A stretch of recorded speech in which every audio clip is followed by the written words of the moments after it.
All right, what's going on, everyone? We got a Middle East update here.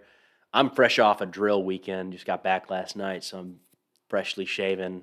I hate shaving, at least down like this, especially in the cold weather. It just, I don't know, feels like it hurts during and after. But once a month or 1 weekend a month, I got to shave.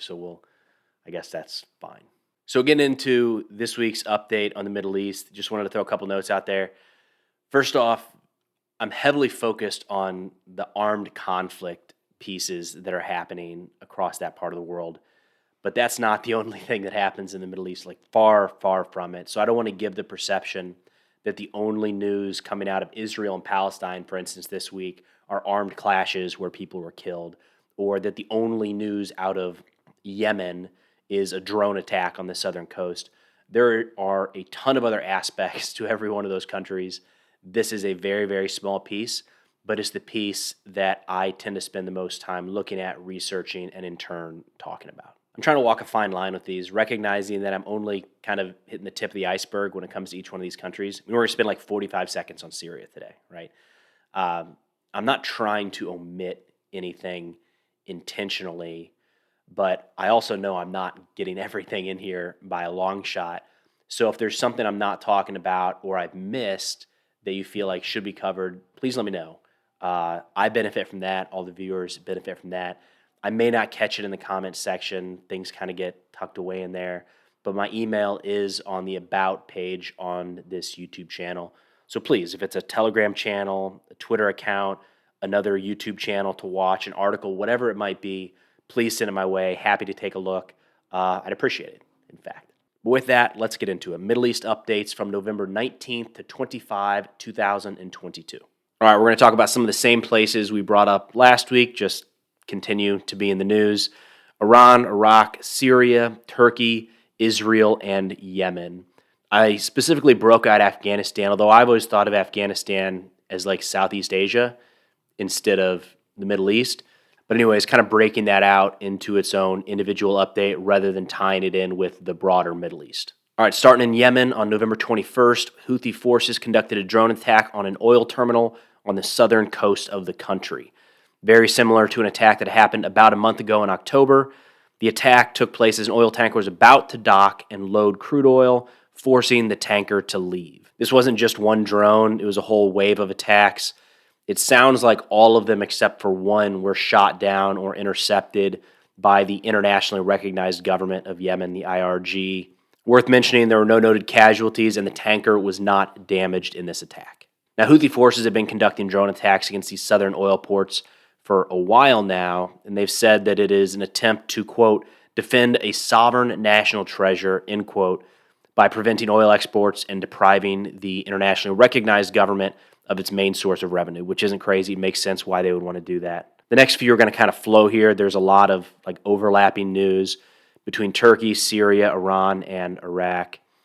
Now, Turkey launched Operation Claw Sword against Kurdish positions in northern Syria and northern Iraq, which led to a pretty significant spike in kinetic activity across that area. But we haven't yet seen the major ground incursion that Turkish President Erdogan has been threatening for some while. He suggested that the ground assault would happen when these strikes were complete.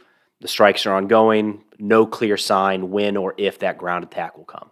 Went into a little more depth in the previous video here, but these Turkish strikes were launched as a response to an attack in Istanbul on November 13th, and Turkey claims that attack was carried out by PKK militants from this specific area of Syria. As a result, more than 90 Turkish airstrikes were carried out over this area of Syria over the last week or so, with dozens of reported fatalities, no set number there quite yet. This isn't just one-sided. The Kurdish forces can and are fighting back.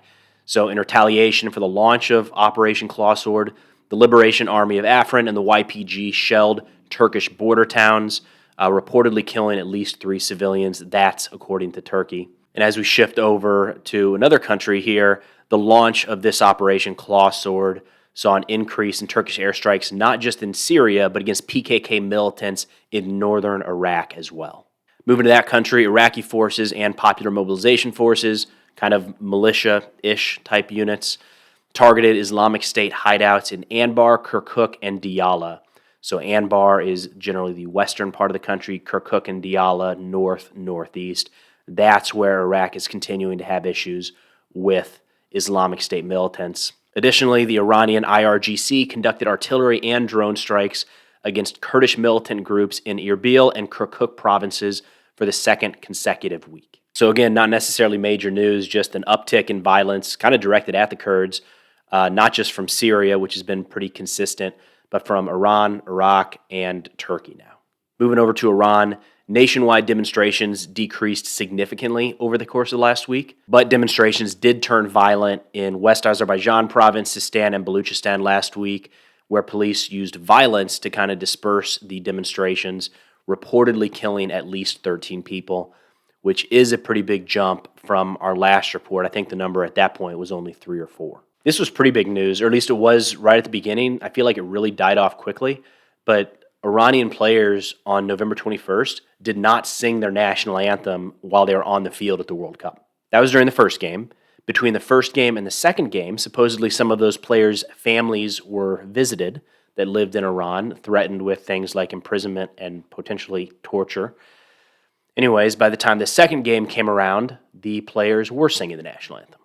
I think that just speaks to how brave you have to be to stand up to some of these regimes in certain countries. It's easy for us, easy for me in the United States to say, why not just stand up and protest? But when your family's in danger, your loved ones are in danger, I mean, I got to think in this specific situation, it would be easier for something to accidentally happen to one of their families than it would be for an internationally known soccer or football player.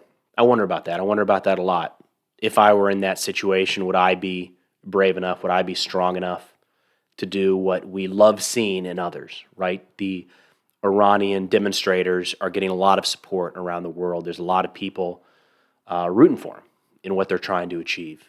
We'll move on here, but it was a very quick demonstration. That's why I thought this was so interesting, of the protest of not singing the national anthem, as silly as that might sound to some people. And then within a matter of a couple days, transitioning over to now you're back in line, lockstep with the government. Something happened, whether their families were actually visited or not, something happened. Something changed to where they didn't feel comfortable doing that again, and I think that's interesting. Moving on now, 2 Israeli civilians and 3 Palestinian rioters were killed last week during violent events in Jerusalem and the West Bank. On November 23rd, 2 separate bombing attacks targeted Israeli bus stops in Jerusalem. The first bombing killed 2 Israeli civilians, including a dual Israeli-Canadian teenage boy, and injured at least 18 others. 3 Israelis were injured in the second bombing, and as of today, November 5th, I haven't seen any Palestinian groups claim responsibility for those attacks, but there were a few, including Hamas and the Palestinian Islamic Jihad, that praised the attacks, whoever carried them out. That same week, Israeli forces shot and reportedly killed 3 Palestinian rioters in separate clashes last week. One of those happened during a riot after Israeli forces raided an area to arrest a wanted Palestinian. Israeli forces also clashed with Palestinian armed factions, including the Palestinian Islamic Jihad and Hamas, during the raid. In another event, Israeli forces were attempting to secure a route for Jewish settlers trying to visit Joseph's tomb. They came under attack, and in the ensuing fight, 2 Palestinians were reportedly killed, including a 16-year-old boy. But that'll do it for now. We'll see y'all next time.